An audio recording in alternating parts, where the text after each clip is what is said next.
Hello students, welcome to my channel. मैं स्वाति। आज हमारे इस वीडियो के अंदर क्लास 9 का बायोलॉजी का first chapter the fundamental unit of life हमारी जो एनसीईआरटी बुक है उसमें से, और ये मेरे पास एक एक्स्ट्रा बुक है, इसमें से हम कंबाइन करके मैंने ये नोट्स बनाए हैं, इसमें से हम करेंगे। So let's start. सबसे पहले ये कि फंडामेंटल यूनिट ऑफ लाइफ होता क्या है। What is the fundamental unit of life? Cell. जो सेल होता है, सेल क्या है हमारा फंडामेंटल यूनिट ऑफ लाइफ का। तो फंडामेंटल का मतलब क्या होता है, हमने ये तो पढ़ लिया कि जो हमारी लाइफ है, लाइफ का फंडामेंटल यूनिट क्या है, सेल है।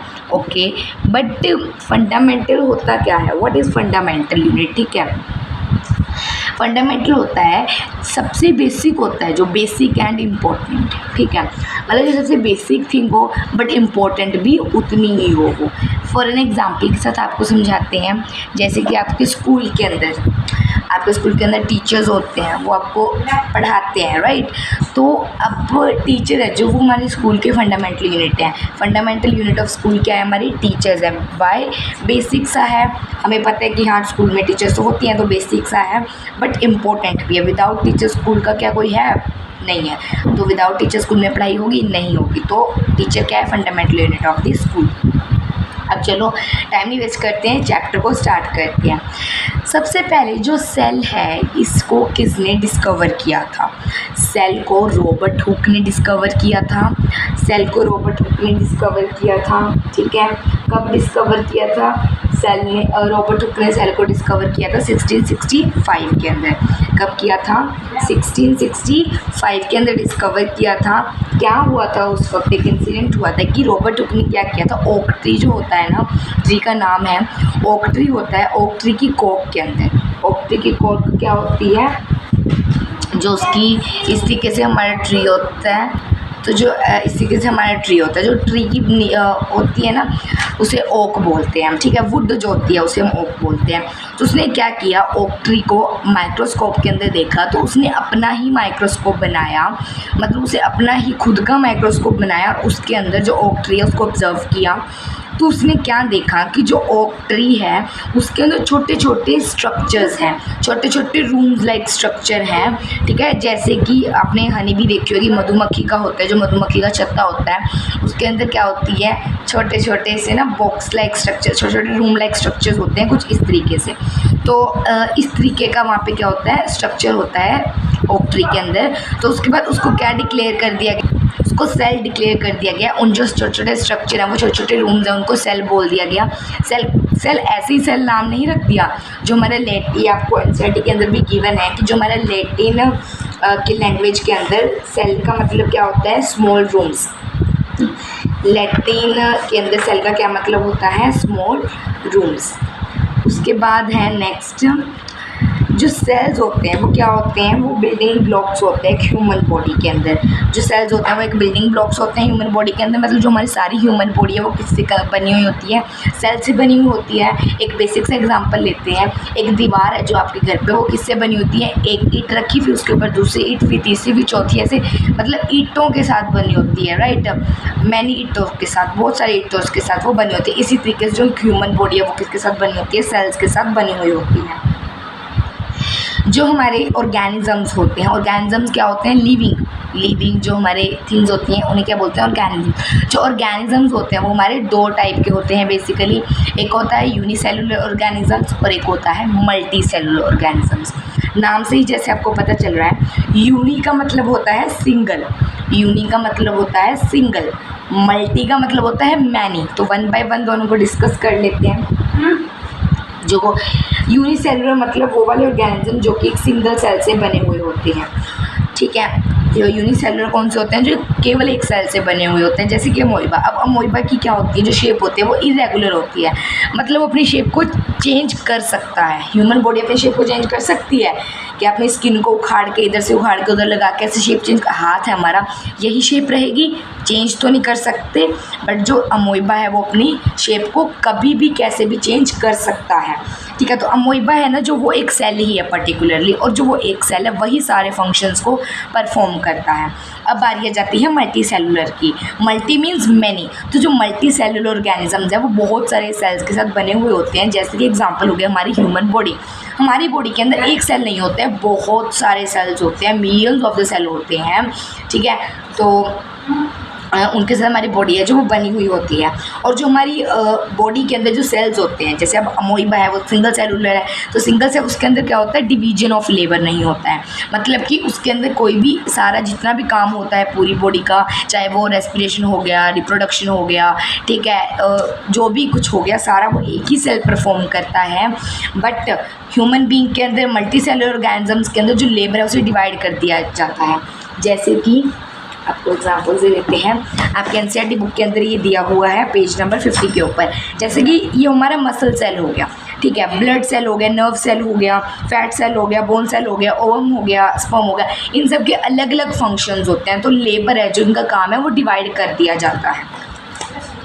चलिए अभी आपको एक यूनिसेलुलर के कुछ मल्टी सेलुलर के एग्जांपल्स क्या हैं, ह्यूमंस, एनिमल्स, प्लांट्स एक्सेट्रा। और यूनिसेलुलर के एग्जांपल्स क्या हैं, अमोइबा सबसे मेन एग्जांपल है, बहुत ज़्यादा कॉमन है अमोइबा, ठीक है, और पैरामोशियम और है कैलामिडोमोनास। और उसके बाद क्या दिया हुआ है हमें, जो हमने ऊपर पढ़ा था कि जो रॉबर्ट हुक ने अपने ही माइक्रोस्कोप से सेल को देखा था। तो उसका माइक्रोस्कोप हम आपको दिखा देते हैं। ये है रॉबर्ट हुक का माइक्रोस्कोप, जो रॉबर्ट हुक ने नहीं बनाया था, ये ल्यूवन हुक ने बनाया था। आपके एनसीईआरटी बुक में दिया हुआ है, बहुत अच्छे से एक्सप्लेन किया हुआ है। ल्यूवन हुक ने माइक्रोस्कोप बनाया था। अब आप बोलो कि ल्यूवन हुक का क्या काम है, वो भी देख लेते हैं। यहाँ पे दिया हुआ है, ये जो सेल की हमारी डिस्कवरी है वो रॉबर्ट हुक ने की थी 1665 के अंदर। उसने क्या किया था, कॉर्क ओक ट्री की कॉर्क का एक स्लाइस की हेल्प से प्रिमिटिव माइक्रोस्कोप से उसको ऑब्जर्व किया था उसने। फिर उसके बाद आ जाती है हमारा सेकंड साइंटिस्ट ल्यूवन हुक ने 1674 के अंदर एक इम्प्रूव्ड और भी अच्छा माइक्रोस्कोप बनाया, जिसकी मैंने आपको पिक्चर दिखाई थी। और उसने क्या डिक्लेयर कर दिया, उसने ये डिस्कवर कर दिया कि जो हमारा पॉन्ड वाटर होता है, ठीक है, जो हमारा तालाब का पानी होता है उसके अंदर फ्री लिविंग सेल्स होते हैं। उसके बाद उसने ये पहली बार डिस्कवर किया था, इसके पहले इसके ऊपर कोई भी डिस्कवरी नहीं हुई थी। उसके बाद रॉबर्ट ब्राउन आ जाता है, ठीक है। रॉबर्ट ब्राउन ने 1831 के अंदर न्यूक्लियस को डिस्कवर कर दिया था। अभी न्यूक्लियस को हम आगे बहुत अच्छे से डिटेल के अंदर पढ़ेंगे कि न्यूक्लियस क्या होता है, ये बहुत ज़्यादा इंपॉर्टेंट पार्ट होता है हमारे सेल का। वैसे मैं आपको बता देती हूँ, जो न्यूक्लियस होता है वो सेल के सेंटर में लाई करता है और इम्पॉर्टेंट होता है ये बहुत ज़्यादा, ठीक है। जैसे हमारी ह्यूमन बॉडी के अंदर ब्रेन होता है ना, इसी तरीके से सेल के अंदर एक न्यूक्लियस होता है जो कि फंक्शंस को परफॉर्म करता है, ठीक है। उसके बाद न्यूक्लियस होता है, उसने ये डिस्कवर कर दिया था न्यूक्लियस रॉबर्ट ब्राउन ने। उसके बाद आ जाता है पुरकिंजे ने 1839 के अंदर प्रोटोप्लाज्म बता दिया था। प्रोटोप्लाज्म क्या होता है, फ्लूइड होता है जो कि सेल के अंदर पाया जाता है, ठीक है। और क्या हुआ था उसके बाद, the cell theory that all the plants and animals, तो उसने एक सेल थ्योरी भी बता दी कि जो प्लांट्स और एनिमल्स है वो किससे बने हुए होते हैं, सेल से बने हुए होते हैं, ठीक है। जो सेल है वो एक बेसिक यूनिट ऑफ लाइफ है। किसने बताया था, ये पुरकिंजे ने बताया था। उसके बाद क्या हो गया, फिर उसके बाद फिर से दो बायोलॉजिस्ट आए, एक है सेकलिंडन और है सेक्वेन, जो ये है 1838 और 1839 के अंदर इन्होंने क्या कर दिया था, इन्होंने ये सेल थ्योरी को बता दिया था। और उसके बाद विर्चो आते हैं 1855 के अंदर, जिन्होंने ये बता दिया था कि जो एक सेल है, सेल आता कहाँ से है, सेल कहाँ से आता है, जो पहले से सेल बने हुए होते हैं ना उन्हीं से सेल आता है। यानी सेल कहाँ से आते हैं, प्री एग्जिस्टिंग सेल से आते हैं, ठीक है। और उसने ये बता दिया था, दैट्स इट। इसके अंदर बस यही है। अभी हम आगे पढ़ लेते हैं। आप यहाँ से जो मेरी वीडियोज़ आप इनसे नोट्स को भी ग्रैब कर सकते हो, so you can take screenshot if you want. Alright, चलिए नेक्स्ट पेज पर बढ़ते हैं हम।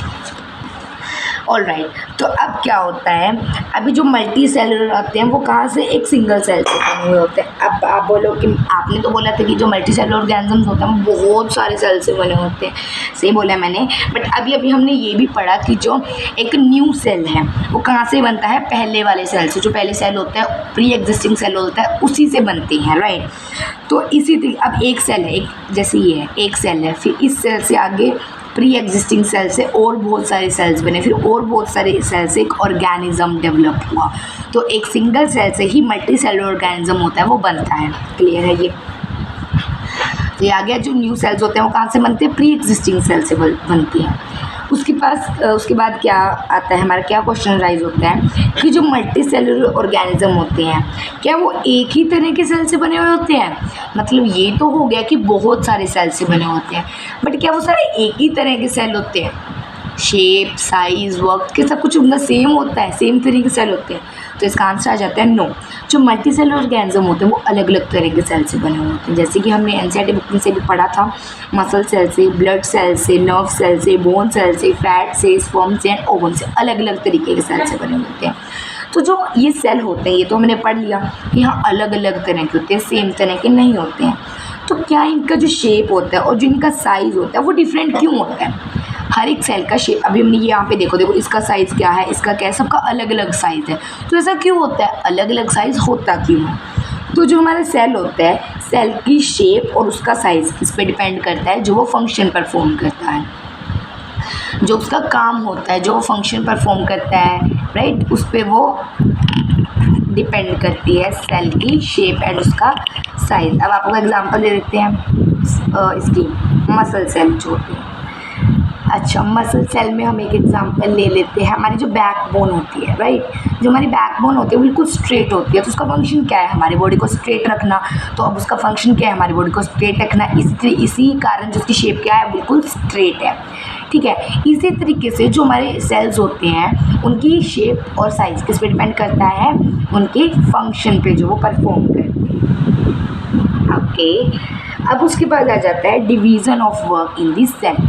सेल के अंदर मैंने आपको बोला है कि मल्टी सेलुलर ऑर्गेनिजम्स के अंदर, यूनिसेलुलर के अंदर नहीं होता है division of labour, but multi cellular organisms के अंदर होता है division of labour. Division of labour यानी कि जो अलग अलग वर्क परफॉर्म करते हैं, ठीक है। अब आपको हम बता देते हैं कि आपके, जैसे आपको एग्जांपल देते हैं, आपके स्कूल के अंदर जो सारा आपका सफाई का काम है वो प्यून्स करते हैं, पढ़ाने का काम टीचर्स करते हैं, और सब कुछ देखने का काम कि ये सही हो रहा है काम कौन करता है, प्रिंसिपल मैम करते हैं। और आपका काम क्या है, बच्चों का काम पढ़ना होता है। तो मतलब डिवीजन ऑफ लेबर की हुई है, सबको अलग अलग काम बांटा हुआ है। कुछ इसी प्रकार से हमारे सेल के अंदर भी डिवीजन ऑफ लेबर होती है। चलिए पढ़ लेते हैं। पहले आपको एक बात बता देते हैं कि जो हमारा सेल है, सेल के अंदर सेल ऑर्गेनाइज होती हैं। आपको ये दिख रही है ना, ये एक सेल है, मैं आपको बताती हूँ, प्लांट सेल है, और ये हमारा एनिमल सेल। आपको बुक में भी दिखा देते हैं प्लांट सेल और एनिमल सेल। ये देखिए, ये है प्लांट सेल और ये हमारा आ जाता है एनिमल सेल। प्लांट सेल और एनिमल सेल। उसके बाद आगे भी बहुत तरीके के सेल हैं जिनके बारे में हम पढ़ेंगे। आपको और अच्छी पिक्चर दिखा देते हैं, थोड़ा और क्लियर हो जाएगा। ये देखिए, ये है हमारा किसका स्ट्रक्चर है, एनिमल सेल का। ये क्या है, एनिमल सेल, और ये क्या है हमारा प्लांट सेल। ये ऐसे ही नहीं दिखते हैं, इसको इलेक्ट्रॉन माइक्रोस्कोप के अंदर देखने से ये ऐसे दिखते हैं। ऐसे तो ये बहुत ज़्यादा स्मॉल होते हैं, आप सोच भी नहीं सकते कितने स्मॉल होते हैं। तो इसलिए इनको माइक्रोस्कोप के अंदर देखें ना तो ये ऐसे दिखते हैं। फिर ये आ गया हमारा प्लांट सेल, क्लियर है। चलिए, मैं तीन चीज़ों आपकी इसीलिए प्रेफर करती हूँ। एक नोट्स हो गया, एक एनसीईआरटी हो गया, और एक और मेरे पास एक्स्ट्रा बुक है। तीन चीज़ें इसलिए प्रेफर करते हैं ताकि हम और अच्छे से डिटेल में पढ़ सकें। देखिए, मैं आउट ऑफ सिलेबस नहीं आपको करवा रही हूँ, सिलेबस के अंदर से ही होता है, बट इतना क्लियर करवा रही हूँ कि आपको क्वेश्चन कहीं मर्जी से आ जाए पेपर के अंदर, आप उसे कर सकें। चलिए, ये है प्लांट सेल। प्लांट सेल किससे बना हुआ होता है, वो सेल ऑर्गेनालिस से बना हुआ होता है। तो देखिए, हमें कुछ सेल ऑर्गेनालिस बताई हुई, हम इनके बारे में पढ़ लेते हैं कि इनका क्या क्या काम होता है।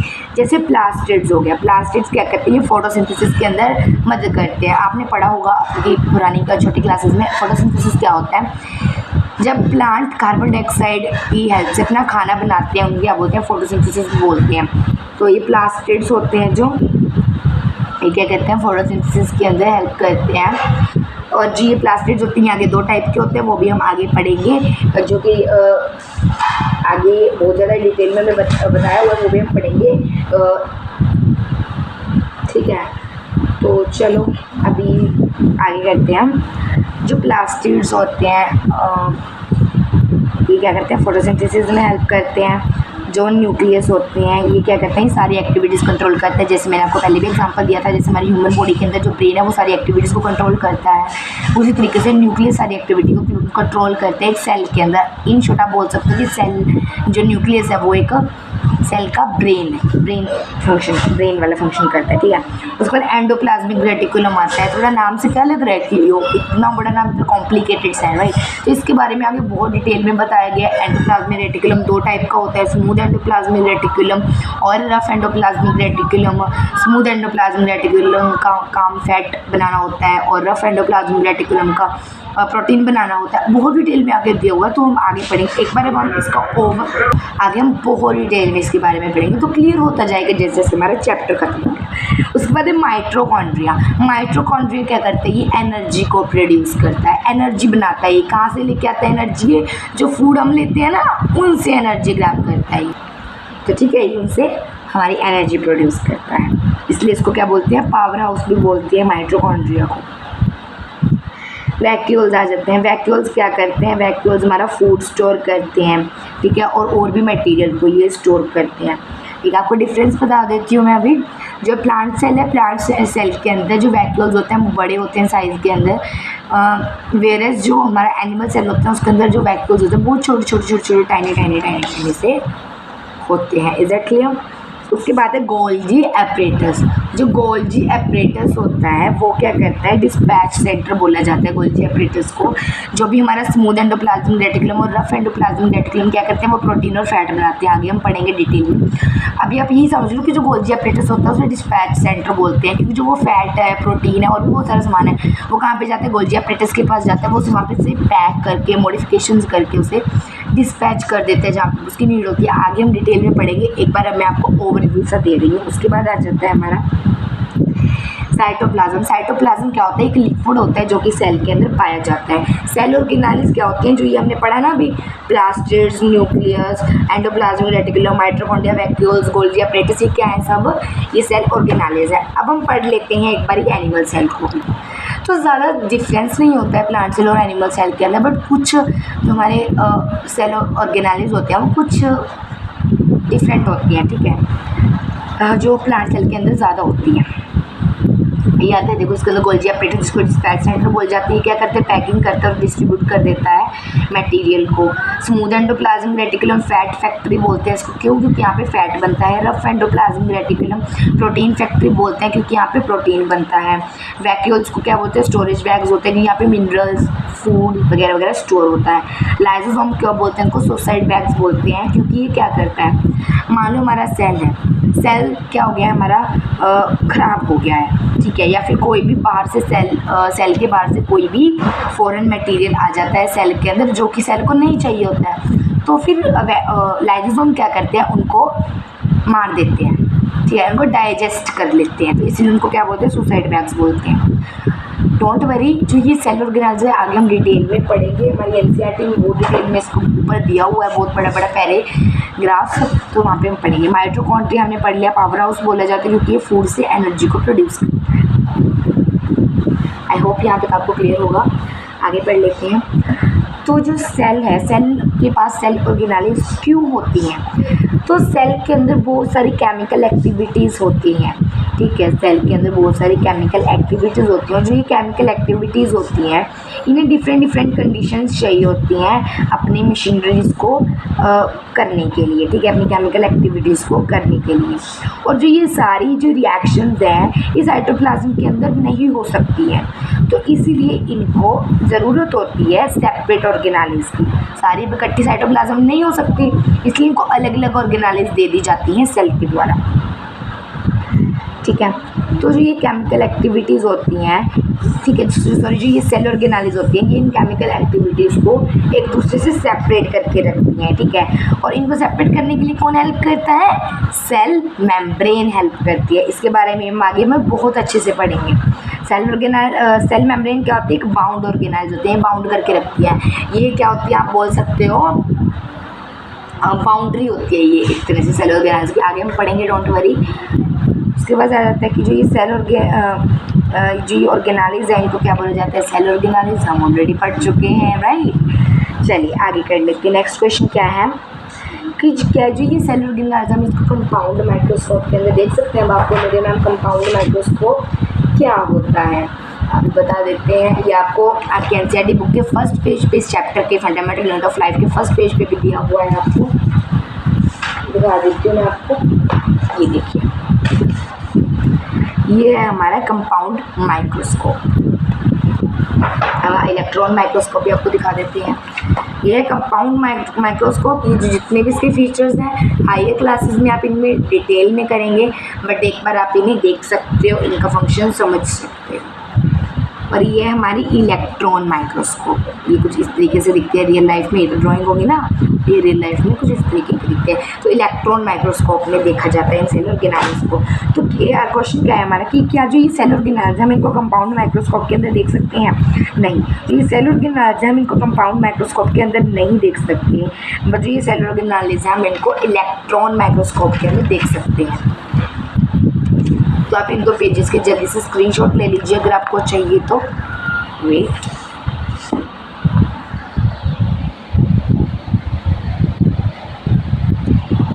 ऑलराइट, नेक्स्ट पेज भी कर लेते हैं।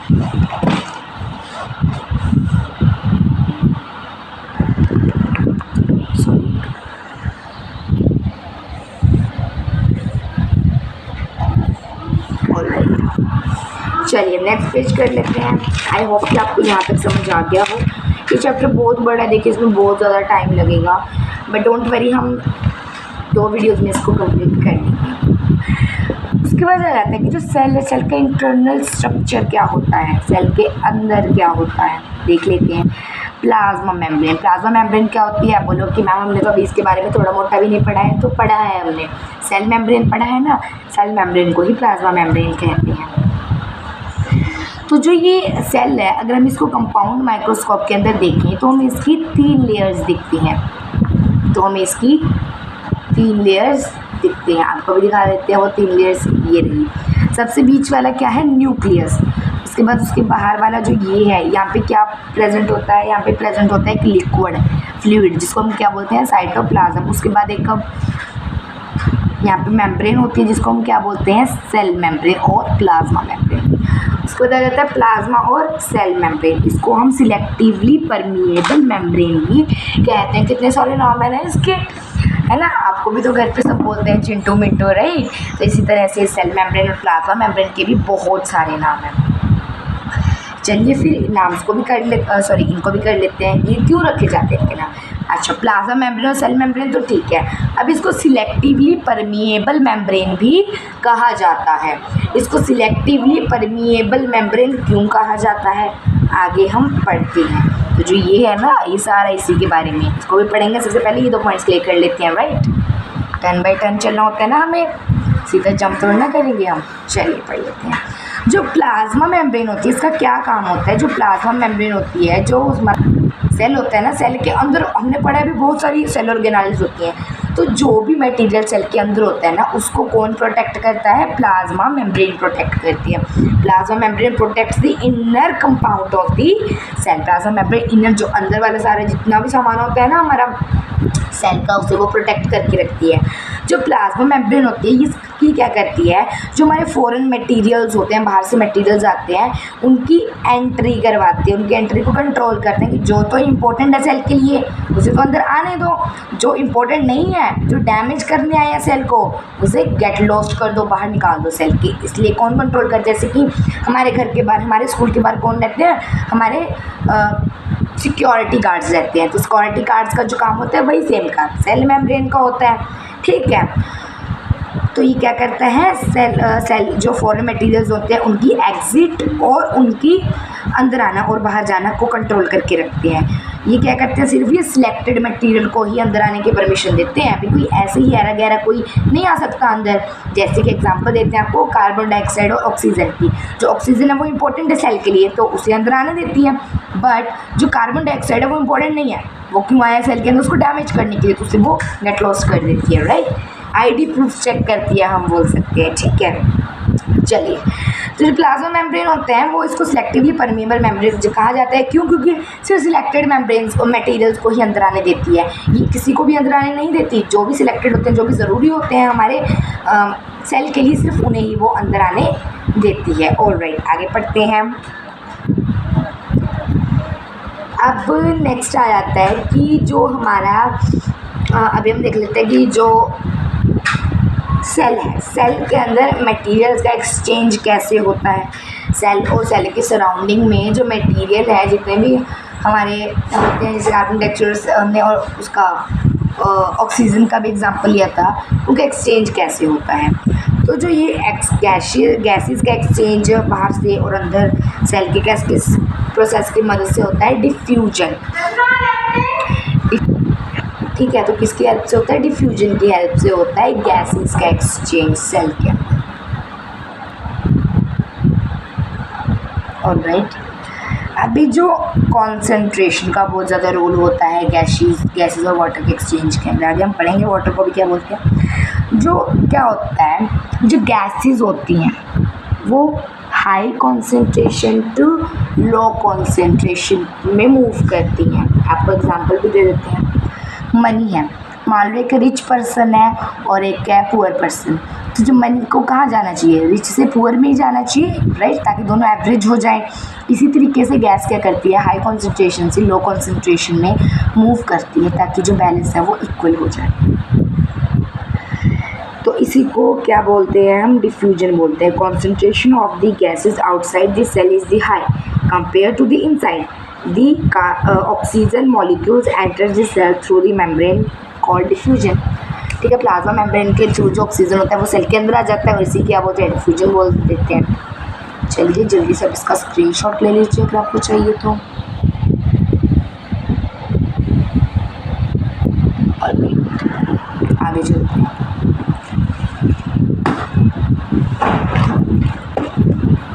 High concentration to low concentration move करती है वाटर और गैसेस। अब आगे आ जाता है हमारा कॉन्सेप्ट वाटर का।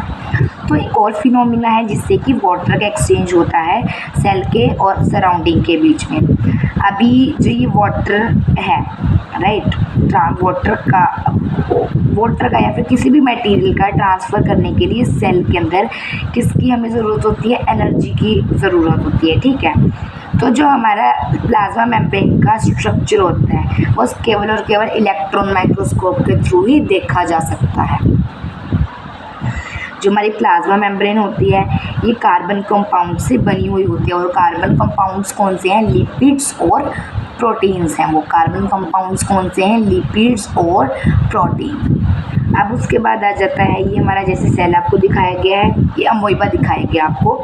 तो ये सेल मेम्ब्रेन है, ये आपको ब्लैक कलर से बाउंड्री दिख रही है, सेल मेम्ब्रेन है, और ये अंदर वाला न्यूक्लियस है। ठीक है, और जो ये हमारा यहाँ पे आपको दिख रहा होगा ये क्या है, फूड पार्टिकल है। और जो फूड पार्टिकल है, और यहाँ से देखिए जो अमोइबा हो रहा है ये कैसे बैंड होने लग रहा है, बैंड हो रहा है ना। तो ये बैंड हो रहा है, क्यों हो रहा है, फूड पार्टिकल को इनगल्फ करने के लिए। और इसी प्रोसेस को क्या बोलते हैं, एंडोसाइटोसिस। एंडोसाइटोसिस। तो जो अमोइबा होता है वो क्या करता है, फूड पार्टिकल्स को इनगल्फ कर लेता है, किसके थ्रू, प्लाज्मा मेम्ब्रेन के थ्रू। इसी प्रोसेस को क्या बोलती हैं, एंडोसाइटोसिस। ठीक है,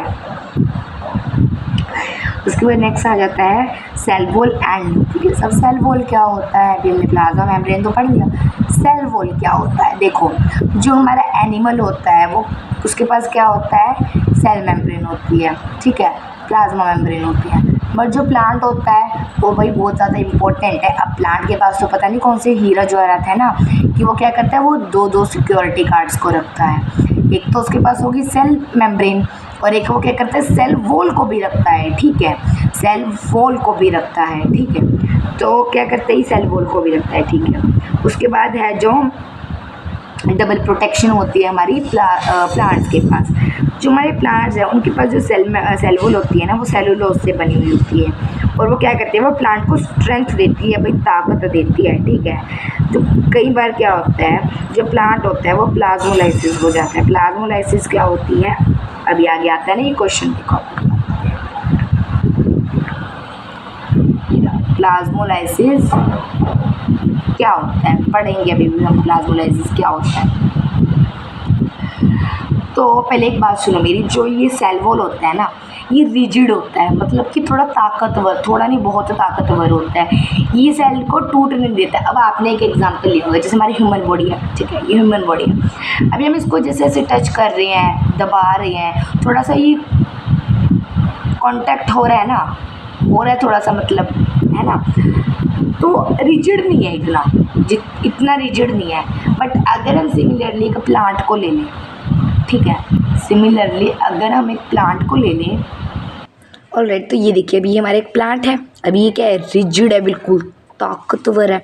इसको हम अगर हाथ लगाएं तो ये क्या होता है, टूटता नहीं है, राइट, बिल्कुल रिजिड है। बट हमारी जो ह्यूमन बॉडी होती है वो क्या रिजिड होती है, नहीं होती है, राइट।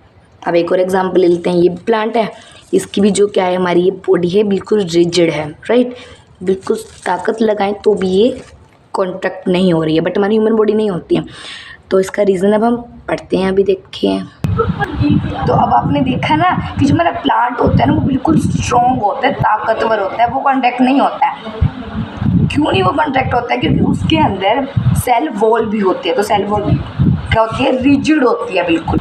तो पता लग गया ना कि जो हमारा प्लांट होता है उसके अंदर सेल वॉल होती है, सेल वॉल होती है वो क्या होती है, बिल्कुल ताकतवर होती है, रिजिड होती है। इसीलिए तो हमने देखा ना कि प्लांट है जो उसको वो बिल्कुल भी कॉन्ट्रैक्ट नहीं होता है, बट ह्यूमन बॉडी कॉन्ट्रैक्ट होती है। क्यों होता नहीं है, क्योंकि उसके अंदर सेल वॉल होता है जो कि बहुत ज़्यादा रिजिड होता है। अब सेल वॉल ऐसा किसका बना हुआ होता है कि वो इतना ज़्यादा रिजिड होता है, सेल वॉल किसका बना हुआ होता है, सेल्यूलोज का बना हुआ होता है, ठीक है। और ये प्लांट को क्या देता है, स्ट्रेंथ देता है। तो कब देता है, जबकि कई बार प्लांट ना प्लाज्मोलाइसिस कर लेता है। प्लाज्मोलाइसिस हम देखते हैं क्या होता है। उसके पहले मैं आपको एक बात बता देती हूँ, स्टार्टिंग के अंदर इस चैप्टर के हमने पढ़ा था कि जो हमारे रॉबर्ट हुक ने वो कोक में ये देखा था, है ना, वो टाइनी टाइनी रूम्स कैसे देखे थे, वो हनी कॉम्ब के चैम्बर के जैसे देखे थे। आपको हनी कॉम्ब का चैम्बर दिखा देते हैं, ये देखिए, इस तरीके के उसने एक स्ट्रक्चर देखा था माइक्रोस्कोप के अंदर।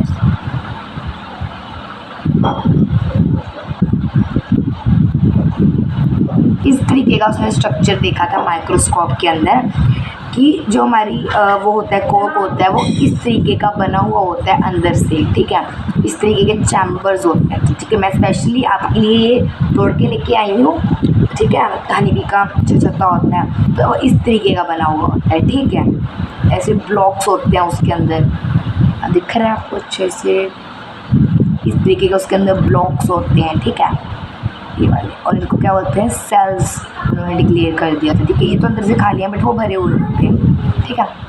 चलिए आगे बढ़ते हैं।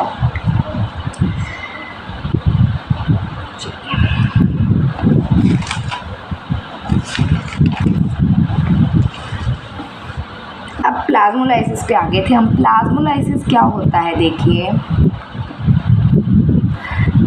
जब वाटर प्रेजेंट होता है ना प्लांट, एक लिविंग प्लांट के अंदर, तो वो क्या करता है, ओस्मोसिस हमने पढ़ा। ओस्मोसिस क्या होता है, जब osmosis water high concentration to low concentration जाता है। तो जब प्लांट के अंदर हाई कॉन्सेंट्रेशन होती है पानी की और बाहर सराउंडिंग में कम होती है, तो ओस्मोसिस के थ्रू जो पानी होता है वो प्लांट के बाहर चला जाता है। फिर प्लांट क्या हो जाता है, प्लांट श्रिंक हो जाता है, ऐसे श्रिंक हो जाता है बिल्कुल, ठीक है।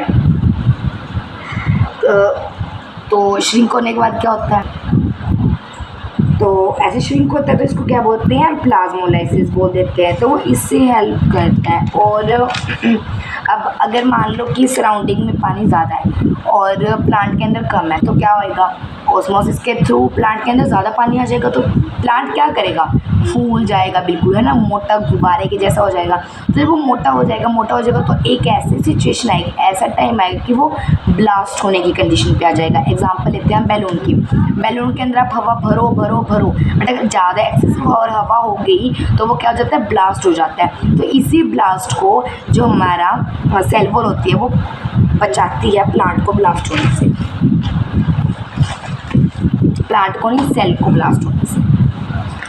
एक बार इसका पहले स्क्रीनशॉट ले लीजिए आप।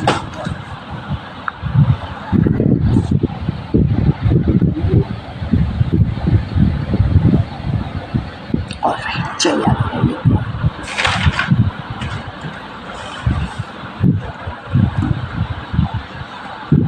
तो आपकी एनसीईआरटी बुक में इसको एक्सप्लेन किया गया, पहले एक बार ये पढ़ लेते हैं। तो हमारे 3 तरीके के सिचुएशंस होते हैं। एक होती है हाइपोटोनिक सॉल्यूशन, उसके बाद आ जाता है हमारा आइसोटोनिक सॉल्यूशन, फिर हाइपरटोनिक सॉल्यूशन। क्या होता है इनको डिटेल में पढ़ लेते हैं। हाइपोटोनिक सॉल्यूशन का मतलब क्या होता है, जबकि सराउंडिंग के अंदर जो पानी की कॉन्सेंट्रेशन हाई होती है, ठीक है। एग्जाम्पल अब देखिए, आप क्या करिए, एक गिलास ले लीजिए, उसके अंदर आप सॉल्ट डाल लीजिए थोड़ा सा और पानी डाल लीजिए ज़्यादा क्वांटिटी में एज़ कम्पेयर टू सॉल्ट, ठीक है।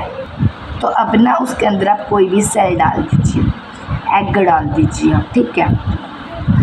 तो क्या होएगा, जब वाटर ज़्यादा होगा ना उसके अंदर ग्लास के अंदर एज़ कम्पेयर टू सॉल्ट, तो वो जो सेल होगा और जो एग होगा वो स्वेलअप हो जाएगा, फूल जाएगा, ठीक है। क्यों? क्योंकि जो हाई कॉन्सेंट्रेशन होएगा पानी का ग्लास के अंदर एज़ कम्पेयर टू एग के अंदर, तो इसलिए वो ऑस्मोसिस के थ्रू पानी एग के अंदर चला जाएगा और वो फूल जाएगा, स्वेलअप हो जाएगा। उसको क्या बोलते हैं, हाइपोटोनिक सॉल्यूशन, ठीक है। जब वो स्वेलअप हो जाता है तो क्या बोलते हैं, हाइपोटोनिक। अब आइसोटोनिक क्या होता है, आप एक काम कीजिए, इक्वल क्वांटिटी में सॉल्ट डाल लीजिए ग्लास के अंदर, इक्वल उतनी क्वांटिटी में आप पानी डाल दीजिए, ठीक है, और उसको इसके अंदर एग डाल दीजिए, तो एग के अंदर भी उतना ही कॉन्सेंट्रेशन होगा पानी का, ग्लास के अंदर भी उतना ही होगा, तो आइसोटोनिक होएगा। मतलब जो हमारा एग है उसकी कोई भी शेप जो है हमारी वो चेंज नहीं होगी, ठीक है। उसके बाद आता है हमारा हाइपरटोनिक। हाइपरटोनिक के अंदर क्या होता है, हाइपरटोनिक के अंदर हमारा क्या होता है, आप एक काम कीजिए, आप क्या करेंगे, आप ग्लास के अंदर सॉल्ट ज़्यादा रख दीजिए, पानी कम रख दीजिए, और तो क्या होगा, फिर एग डाल दीजिए, वही सेम प्रोसेस। तो एग होगा ना वो ना श्रिंक हो जाएगा बिल्कुल। क्यों श्रिंक होगा वो, क्योंकि एग के अंदर पानी का कॉन्सेंट्रेशन ज़्यादा होगा और वाटर के अंदर कम होगा, तो एग से बाहर चला जाएगा पानी, तो वो क्या हो जाएगा, श्रिंक हो जाएगा, सिकुड़ जाएगा, ठीक है। तो इसको क्या बोलते हैं, हाइपरटोनिक। इसको याद करने की एक छोटी सी ट्रिक है, देखिए शायद आपको समझ आ जाए, शायद ना आए, मेरी ऐसी ट्रिक है ये। हाइपोटोनिक, टॉनिक तो देखो दोनों में सेम, आइसोटोनिक तो अलग ही है सबसे, तो आप पहचान लोगे, यहाँ क्वांटिटी सेम होती है। हाइपर और हाइपो में थोड़ा सा कंफ्यूज होता है। तो देखिए टॉनिक तो दोनों में सेम ही है। इसमें क्या है, हाइपो 4 अक्षर है, उसमें क्या है, हाइपर 5 अक्षर हैं। तो हाइपो में कम अक्षर है, हाइपर में ज़्यादा अक्षर हैं। तो हाइपो कम अक्षर है तो कम सॉल्ट, हाइपर ज़्यादा अक्षर है तो ज़्यादा सॉल्ट, ठीक है। कुछ इस तरीके से आप याद कर लीजिए। उसके बाद आ जाता है हमारा न्यूक्लियस। तो हमने ये वीडियो हमारी बहुत लंबी हो गई है, 37 मिनट्स की हो गई है, ठीक है। तो इस वीडियो के अंदर हमने सेल वॉल और न्यूक्लियस तक हमारा ख़त्म कर लिया है चैप्टर। अभी नेक्स्ट वीडियो के अंदर हम नेक्स्ट जो टॉपिक है हमारा, नेक्स्ट टॉपिक क्या है हमारा, न्यूक्लियस। तो हमने 2 कंबाइंड टॉपिक थे, बट इसमें से हमने सेल वॉल को कंप्लीट कर लिया, न्यूक्लियस हमारा रहता है, तो न्यूक्लियस हम अगले वीडियो में करेंगे। अगर आपको एनसीईआरटी में दिखाऊँ तो पेज नंबर 53 पे सेल वॉल, यानी हमने यहाँ तक फिनिश कर लिया है। उसके बाद अब न्यूक्लियस है जो नेक्स्ट वीडियो के अंदर हम स्टार्ट करेंगे। वीडियो बहुत ज़्यादा लंबी हो जाएगी, देखने में मुश्किल हो जाएगी, तो इसलिए thanks for watching this video. Please like, share, subscribe to my channel. Okay, thank you for watching, bye bye.